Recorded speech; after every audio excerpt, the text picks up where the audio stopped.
Hi guys, Ona байна. Meta News-ээр дахин уулзч байгаадаа баяртай байна. За ингээд өнөөдрийнхөө мэдээнд орцгоё.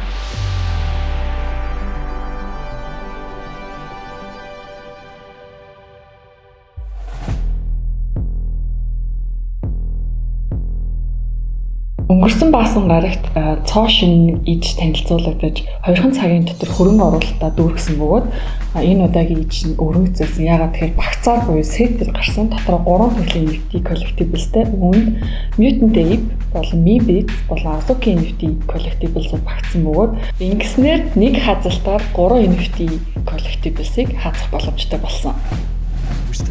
Олон улсын хамтын ажиллагааны хүрээнд Mindpad-тэй хамтарч ажиллахаар болсон. Mindpad нь юу вэ гэхээр маш хөөрхөн тийм гейминг байгаа. Тэгээд ямар тоглоом вэ гэхээр өөрийгөө халамжлах, өөрийгөө хайрлах тийм хөөрхөн тоглоом байсан. Тэгээд үүнтэй хамтарсан Mindpad-ийн фаундерууд болох Piano, Abdullah Garbi, Nick Trezzo болон Julie Shaw нартай хамтарсан Discord stage саяхан болж өнгөрсөн бөгөөд хэрвээ та нар орж үзхийг хүсвэл доод линкээр орж үзээрэй.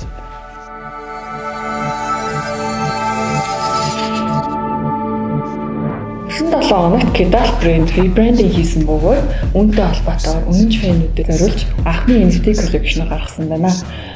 Уг NFT эзэмшснээр маш олон бенефитүүд байгаа бөгөөд жишээ нь Kedal брэндийн бүтээгдэхүүнийг бодитоор болон дижиталаар авах эрх орсон байна.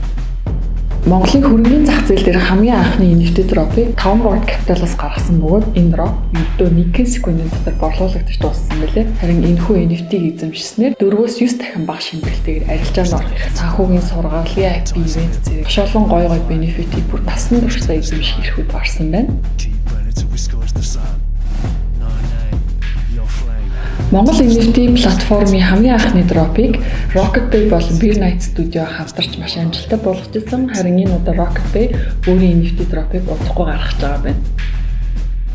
Бас нэгэн гоё мэдээд болгоход зөвхөн чоннууд оролцож болох анхны ивент зарлагдах байгаа. Харин та чон авч амжаагүй бол чон аваарай гэж зөвлөе.